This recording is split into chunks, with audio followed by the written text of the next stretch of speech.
Welcome to easy economics. चलिए start करते हैं। ये जो वीडियो है ये मैंने बनाई है जिसमें हम पूरी प्लानिंग करेंगे कि कैसे किसी भी सब्जेक्ट में, स्पेशली इकोनॉमिक्स में, बट किसी भी सब्जेक्ट में 90 प्लस मार्क्स कैसे लिए जा सकते हैं। तो पहली स्लाइड जो है उसमें हम पहले डिटेल से सिलेबस जो है 11th क्लास का इकोनॉमिक्स का डिस्कस कर लेते हैं और चैप्टर के मार्क्स कितने कितने हैं, क्या जो मार्क्स डिस्ट्रीब्यूशन है। ठीक है, इससे बहुत हेल्प मिलती है कि हमें कौन से चैप्टर पे बहुत ज़्यादा ध्यान देना है। ठीक है, इसके बाद जो है हम इम्पॉर्टेंट जो है क्वेश्चन डिस्कस करेंगे सब पूरे सिलेबस के, और स्पेशली तो आपके जो इकोनॉमिक्स जो मैं बुक पढ़ा रही हूँ माइक्रो इकोनॉमिक्स के, बट उसके बाद की जो प्लानिंग है वो सिर्फ इकोनॉमिक्स के लिए नहीं है, वो सभी बच्चों के लिए है। और ये दो पार्ट में वीडियो आएगी और सभी इसको मेरा रिक्वेस्ट है कि ध्यान से देखें।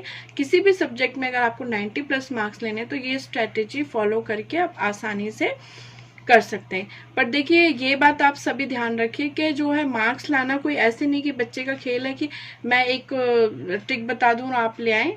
देखिए एक स्ट्रेटेजी होती है और एक स्मार्ट वर्क भी होता है जिसमें हार्ड वर्क कम होता है, और स्मार्ट वर्क की वजह से आप बहुत अच्छे से अपना मनचाहे मार्क्स ले सकते हैं। चलिए तो फिर स्टार्ट करते हैं।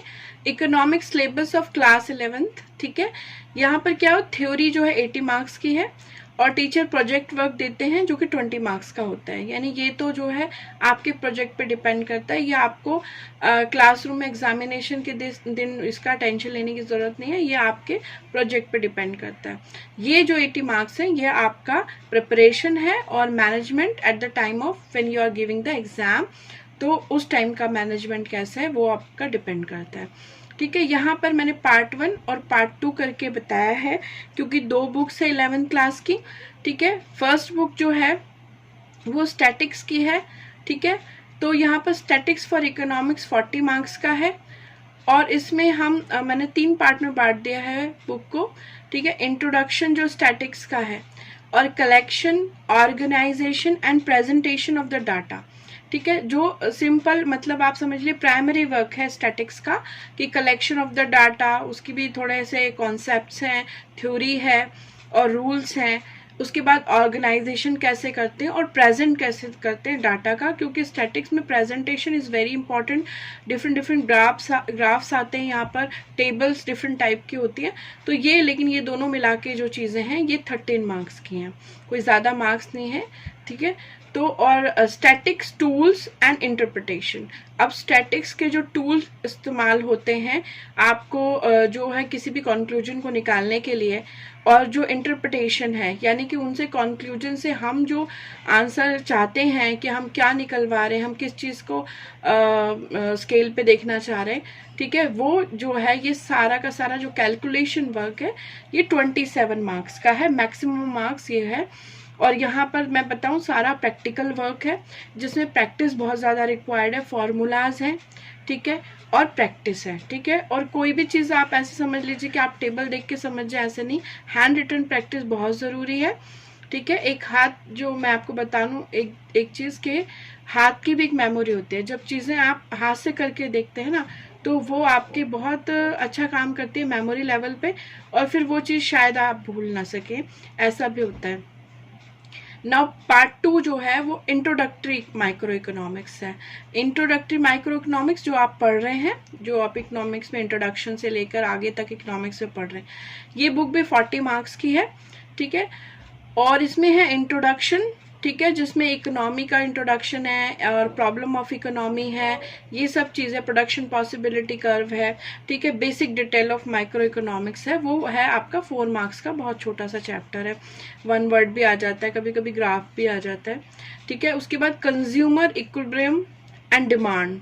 कंज्यूमर इक्विलिब्रियम एंड डिमांड जो है ये चैप्टर जो मैंने अभी कराए हैं सारे, कम से कम 10 वीडियोस हैं इनकी, 13 मार्क्स का है, ये काफ़ी अच्छे स्कोर लेता है ये, तो बहुत अच्छे से आप करिए। And producer behaviour and supply next chapter जो अब मैं स्टार्ट करूंगी।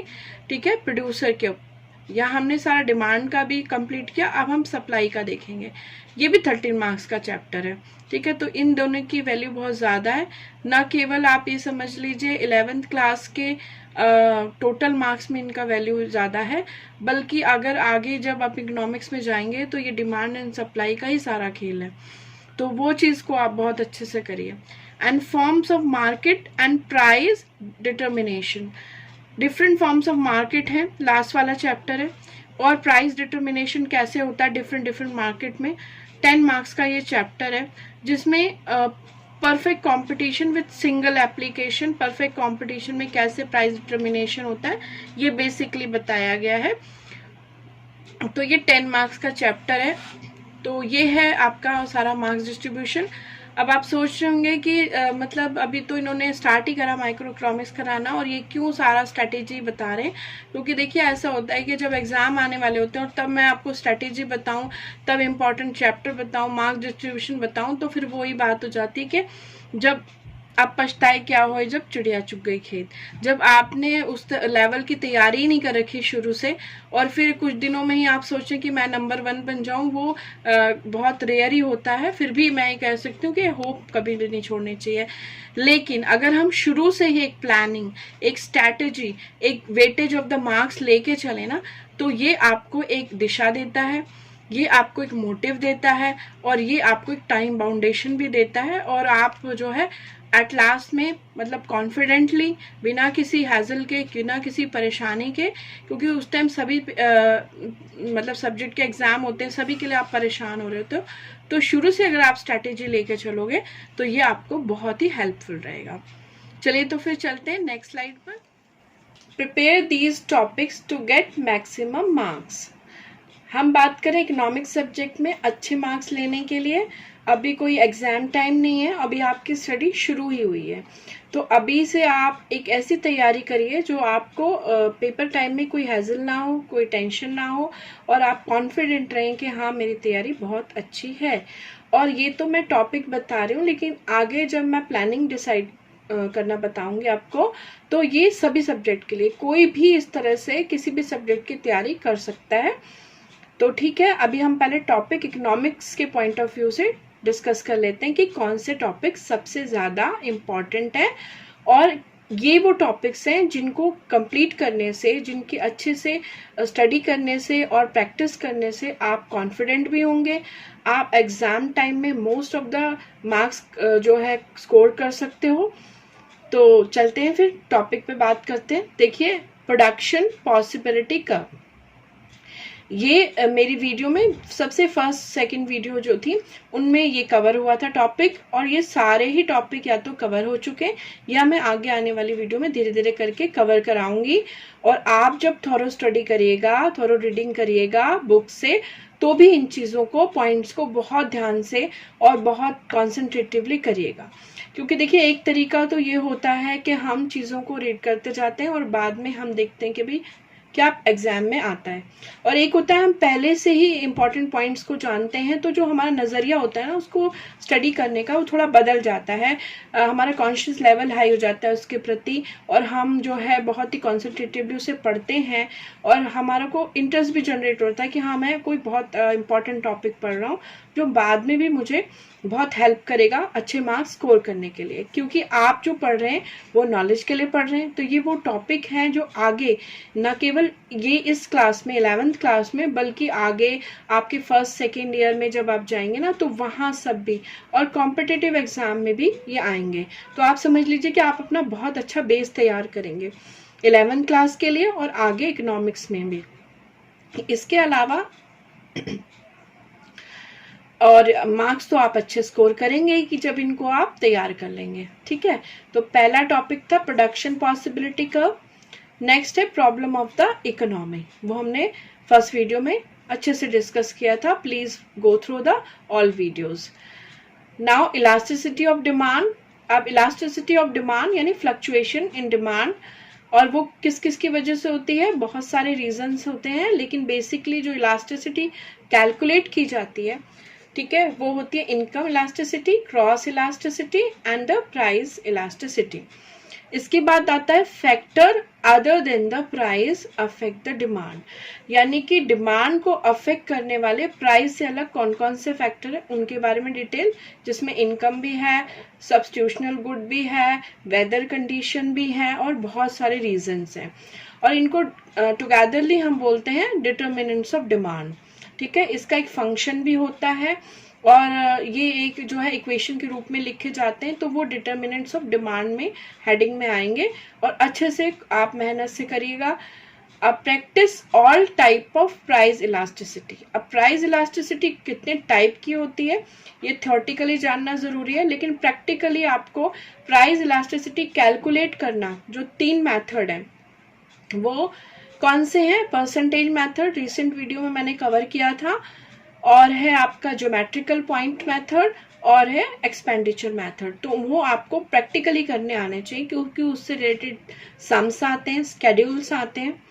Now consumer equilibrium.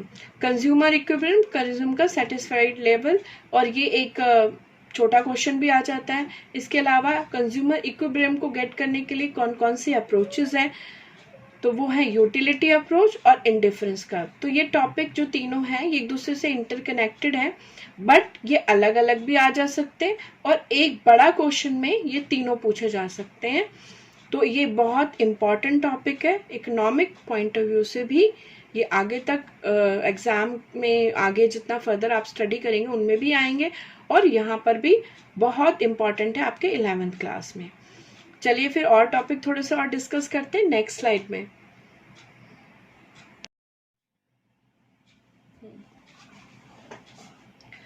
नाउ अब पॉइंट्स हैं आपके प्रोड्यूसर इक्विलिब्रियम, जो आपका अभी तक जो मैंने पीछे स्लाइड में डिस्कस किया वो लगभग मैंने वीडियोस में कवर कर लिया। ये वो पार्ट है जो अभी मुझे वीडियो में कवर करना है। ठीक है, तो अभी जो आपने डिमांड देखी पढ़ी है, सारा वीडियोस में देखा है, वो सारा कंज्यूमर का पार्ट है। अब जो आएगा वो प्रोड्यूसर यानी प्रोडक्शन हाउसेस का क्या रोल है वो आएगा। तो प्रोड्यूसर इक्विलिब्रियम जो है वो क्या होता है? TR minus TC। TR यहाँ टोटल रेवेन्यू और टोटल कॉस्ट, इन दोनों का डिफरेंस ही प्रॉफिट होता है। तो कब जो है प्रोड्यूसर का इक्विलिब्रियम आएगा कि कब वो ये कहेगा कि आगे मुझे प्रोडक्शन अब नहीं करना है, ये है वो स्थिति जहाँ पर वो पूरी तरह से प्रोडक्शन से सेटिस्फाइड हो जाएगा कि बस अब मुझे इतना प्रॉफिट है, इससे आगे वो देखता है कि उसका प्रॉफिट नहीं है। ठीक है, now explain break even point and shut down point. एक प्रोडक्शन हाउस का ब्रेक इवन पॉइंट कौन सा होता है और शट डाउन पॉइंट कौन सा होता है, ये आगे फर्दर वीडियो में मैं कवर करूंगी, लेकिन मैं आपको बता रही हूँ कि जब आप रीडिंग करें तो आप इसे बहुत ध्यान से करें और समझें अच्छे से, और इसके क्वेश्चंस जो होते हैं, प्रैक्टिकल जो क्वेश्चंस हैं, जो ग्राफिकल क्वेश्चंस हैं, उनको भी प्रैक्टिस करें। ठीक है, नाउ शॉर्ट रन कॉस्ट। ये जो हमारा इंडस्ट्री है इसमें शॉर्ट रन कॉस्ट भी होती है और लॉन्ग रन कॉस्ट भी होती है। लॉन्ग रन कॉस्ट जो है उसके बारे में थोड़ा डिटेल है बिकॉज ये आपके सिलेबस का पार्ट नहीं है, और शॉर्ट रन कॉस्ट जो है ज़्यादा स्टडी के लिए है, जिसमें टोटल कॉस्ट है, AC है एवरेज कॉस्ट, और मार्जिनल कॉस्ट है। टोटल कॉस्ट के 2 पार्ट होते हैं, टोटल फिक्स कॉस्ट और total variable cost. TFC and plus TVC both they will become total cost. ठीक है, TFC क्या होता है, फिक्स कॉस्ट क्या होता है, किसी प्रोडक्शन हाउस को स्टैब्लिश करने में जो फर्स्ट टाइम जो 1 टाइम एक्सपेंडिचर होता है दैट इज फिक्स कॉस्ट, और वेरिएबल कॉस्ट होता है उसको रनिंग में रखने के लिए। लाइक आप किसी भी बिजनेस को रनिंग में रखने के लिए जरूरत किस चीज़ की होती है कि रॉ मटेरियल है, ठीक है, लेबर है, और सैलरी आपके एम्प्लॉयज़ की, और इसके अलावा इलेक्ट्रिसिटी वगैरह जो आपके मेंटेनेंस के खर्चे हैं। ठीक है, तो ये वेरिएबल कॉस्ट है, तो ये दोनों मिला के टोटल कॉस्ट होती है। उसके बाद रिलेशनशिप ऑफ TC यानी टोटल कॉस्ट का क्या रिलेशनशिप है विथ MC यानी मार्जिनल कॉस्ट से, एंड AC एवरेज कॉस्ट का क्या रिलेशन है मार्जिनल कॉस्ट से। यानी मार्जिनल कॉस्ट जो है बहुत इंपॉर्टेंट कॉस्ट है, एक्चुअली यही एक डिसाइडिंग जो है लाइन होती है जिससे ब्रेक इवन पॉइंट और आपका शट डाउन पॉइंट जो है पता चलता है, जल्दी पता चल जाता है एक प्रोड्यूसर को नुकसान होने से पहले। तो मार्जिनल कॉस्ट पे बहुत ध्यान दीजिएगा, और मार्जिनल कॉस्ट का टोटल कॉस्ट से क्या रिलेशन है और एवरेज कॉस्ट से क्या रिलेशन है, ये बहुत ज़्यादा इम्पॉर्टेंट प्रॉपर्टी है और इसको अच्छे से करेगा। फिलिंग द शेड्यूल्स, और इनके शेड्यूल्स भी फिल करने के लिए आते हैं। जैसे अभी मैंने पहले आपको एक टोटल यूटिलिटी और मार्जिनल यूटिलिटी का शेड्यूल कराया था, अब आप इनके भी शेड्यूल ऐसे आएंगे, some of the points will be missing there, और आपको उनको फिल करना होगा। और ये सारी कॉस्ट ना एक दूसरे से इंटरकनेक्टेड होती हैं, तो अगर एक नहीं दी हुई दूसरी दी हुई है तो उसके बेस पे वो निकाली जा सकती है, जिसमें है total cost, total variable cost, total fix cost, average cost AC, marginal cost MC। तो ये इंटरकनेक्टेड कॉस्ट है और ये इनका स्केड्यूल आता है फिलिंग करने के लिए। इसके बाद आता है, अब देखिए एक प्रोडक्शन हाउस के हिसाब से, अब ये सब कॉस्ट वगैरह बहुत जो है ध्यान देने वाली चीज़ें होती हैं, क्योंकि कॉस्टिंग बहुत मैटर करती है एक प्रोड्यूसर के लिए। अब TR क्या होता है? Total revenue. रेवेन्यू जब वो प्रोडक्शन सेल होगा सारा का सारा, तो जो इनकम उसको मिलेगी वो उसका रेवेन्यू होता है, ठीक है। टोटल रेवेन्यू क्या होता है? P इंटू Q, यानी प्राइस से क्वांटिटी को मल्टीप्लाई करके टोटल रेवेन्यू आता है। तो ये इंपॉर्टेंट चीज है, ये सिर्फ इतना ही नहीं है, ये तो एक छोटा फॉर्मूला है, कॉन्सेप्ट बड़ा है। और AR एवरेज रेवेन्यू क्या होता है? TR upon Q। Total revenue upon quantity जो होता है ये आपका होता है एवरेज रेवेन्यू। फिर मार्जिनल रेवेन्यू क्या होता है?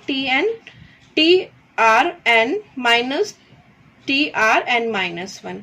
यहाँ पर TR है, ये जो T आपको सिंपली दिख रहा है एक्चुअल में TR है, ठीक है। तो ये TR है, और यहाँ पर ग्राफ ऑफ TR। अब इनके ग्राफ बहुत इंपॉर्टेंट है, इनके कॉन्सेप्ट इंपॉर्टेंट है, इनका एक दूसरे से रिलेशन इंपॉर्टेंट है, और इनके graph TR, AR, MR, total revenue, average revenue, marginal revenue, और इनका detail explanation with the graph, ठीक है। और ग्राफ जो है रेवेन्यू के नहीं, कॉस्ट के ग्राफ भी बहुत इंपॉर्टेंट है। Total cost, average cost, marginal cost, सबके ग्राफ। मैं आपको बता दूं इकोनॉमिक्स में ग्राफ बहुत ज़्यादा यूज होते हैं, बहुत मतलब इसका रेलेवेंट है ये इस सब्जेक्ट के लिए, ग्राफ का, इकोनॉमिक्स सब्जेक्ट के लिए। और कोई भी ऐसा सब्जेक्ट जिसमें ग्राफ यूज होते हैं वहां पर आप ग्राफ को जरूर करिएगा, ये मोस्ट इम्पॉर्टेंट सेक्टर है ऑफ दैट पर्टिकुलर सब्जेक्ट। उसके बाद प्राइस मैकेनिज्म, ये जो कहानी हमने कॉस्ट की, रेवेन्यू की, डिमांड की सब पढ़ी है, ये एंड कहाँ पर होती है? प्राइस मैकेनिज्म पे। यानी कि डिमांड और सप्लाई जहाँ पर इंटरेक्शन करेंगी, डिमांड कंज्यूमर करता है और सप्लाई जो है प्रोडक्शन हाउस करता है, और ये जहाँ इंटरेक्ट करती हैं वो होता है प्राइस मैकेनिज्म का एरिया, जहाँ पर प्राइस डिसाइड होता है मार्केट में। और ये जो है इस सारी कहानी का समझ लीजिए सार पढ़ेंगे आप यहाँ पर, ठीक है, यहाँ सम अप होगा। और ऐसी सिचुएशन में अगर what happened when the excess of demand, अगर डिमांड बढ़ जाए, एक्सेस हो जाए, और ऐसी सिचुएशन में अगर सप्लाई एक्सेस हो जाए तो क्या होता है मार्केट में। और एक प्रोडक्शन हाउस के लिए बहुत इंपॉर्टेंट है, जब आप एक प्रोड्यूसर की तरह सोचेंगे तो इसी पर डिपेंड करता है कि आपको क्या क्या करना है, आपको प्रोडक्शन बढ़ाना है नहीं बढ़ाना, आपको सप्लाई बढ़ानी नहीं बढ़ानी, या आपको प्राइस बढ़ाना है नहीं बढ़ाना है। कहीं ऐसा ना हो कि प्राइस बढ़ाने से आपको उल्टा लॉस हो जाए। तो प्राइस मैकेनिज्म मार्केट के लिए बहुत ही इम्पोर्टेंट टॉपिक है। Now fed theory. Fed theory जो है ये हमारे ही देश के एक बहुत बड़े इकोनॉमिस्ट हैं जिनका नाम है अमर्त्य सेन। 1998 में इन्होंने नोबेल प्राइज विन किया था वेलफेयर इकोनॉमिक्स में। इन्होंने फेड थ्योरी दी है और ये फेड थ्योरी बहुत इंपॉर्टेंट है, ठीक है। ये फेड थ्योरी इन्होंने दी है इन्फ्लेशन के टाइम पर, और जब जो है सब कुछ होते हुए भी प्राइस मैकेनिज्म के होने से सोशल वेलफेयर नहीं हो पाता एक इकोनॉमी में, तो सारी उसकी डिटेल है यहाँ पर। अब वो जब नहीं हो पाता वेलफेयर तो गवर्नमेंट इंटरवेंशन एक चारा है, एक सॉल्यूशन है उसका। तो गवर्नमेंट इंटरवेंशन करना और चाहिए गवर्नमेंट को, और गवर्नमेंट करती भी है। और कैसे फिर वो इस प्राइस मैकेनिज्म के चक्रव्यूह से पूरी इकोनॉमिक्स को बाहर निकाल सकती है और सोशल वेलफेयर की तरफ ले जा सकती है, ये आप पढ़ेंगे गवर्नमेंट इंटरवेंशन में। यहाँ गवर्नमेंट के लिए भी इकोनॉमी उन्हीं को संभालनी होती है, तो उनके लिए भी बहुत इंपॉर्टेंट है इन सब चीज़ को इकोनॉमी में जानना। तो ये जो है आप मोस्ट इम्पॉर्टेंट टॉपिक थे। ठीक है, इसके अलावा भी है पर ये मोस्ट इम्पॉर्टेंट है, एग्जाम में श्योरली आते हैं। अभी तक जितने भी 10 ईयर हैं आप समझ लिए सभी में इनसे रिलेवेंट क्वेश्चन ही आए हैं। तो प्लीज़ आप इनको हार्ड प्रैक्टिस करिए, हार्ड रिवीजन करिए, और मेरी सारी वीडियो तो इन पे बेस्ड होएगी, वो आपको बहुत ज़्यादा हेल्प करेगी।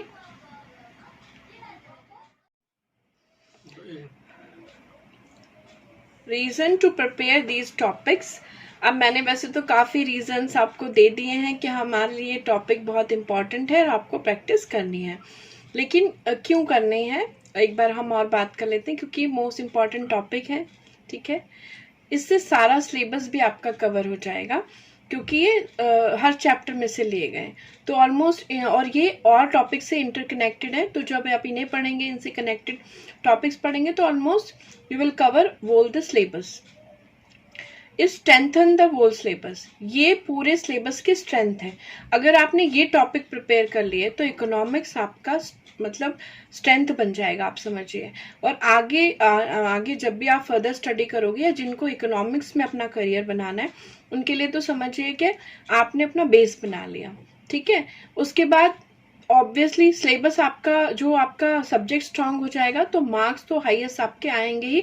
और मैं गारंटी कर सकती हूँ, अगर ये टॉपिक आपने सीरियसली अच्छे से प्रिपेयर करे तो यू विल गेट मैक्सिमम और 90+ marks in the economics. Now prepare most of the practical section. ये जो प्रैक्टिकल सेक्शन जिसमें मैं बोल रही हूँ ग्राफ बनाने हैं आपको, और आपको न्यूमेरिक्स सॉल्व करने हैं, तो उन प्रैक्टिकल क्वेश्चन को आप जरूर करिएगा, फॉर्मूला लर्न करिए और उनको बार बार प्रैक्टिस करके देखिए। और ये जो है आपका समझिए काफी percentage of the question paper cover करेगा और आपका अच्छे मार्क्स दिला सकता है। तो प्रैक्टिकल सेक्शन, इसमें जितने भी मैंने टॉपिक्स लिए उसमें सारा प्रैक्टिकल सेक्शन लगभग कवर हो जा रहा है। और इसमें जो ग्राफिक्स हैं, ये सारे टॉपिक मैंने वो लिए जिसमें ग्राफ भी कवर हो रहे हैं। तो एक पेपर जो इकोनॉमिक्स का होता है वो ग्राफ बेस्ड भी होता है और न्यूमेरिक्स भी होते हैं, दोनों तरह के क्वेश्चन उसमें बहुत ज्यादा होते हैं, और थ्योरेटिकल भी होते हैं। बट थ्योरेटिकल में ना मार्क्स कटने का ज्यादा डर होता है। ठीक है, और उनका इम्प्रेशन जो है, इनका ज्यादा अच्छा इम्प्रेशन पड़ता है एक एग्जामिनर के पॉइंट ऑफ व्यू से, अगर मैं बताऊं आपको तो ये टॉपिक प्रिपेयर करने से आप समझ लिए सारी डायमेंशंस आप कवर कर रहे हैं, आपका सब्जेक्ट स्ट्रांग हो रहा है, आप प्रैक्टिकल सेक्शन में मास्टरी करते हैं, आप ग्राफिकल सेक्शन अच्छे से प्रिपेयर कर लेते हैं, और जो आपके सब्जेक्ट को और एग्जाम पॉइंट ऑफ व्यू से आपको बहुत ज्यादा हेल्प करेगा, और एक बहुत अच्छा स्कोर आप इकोनॉमिक्स में ले सकते हैं।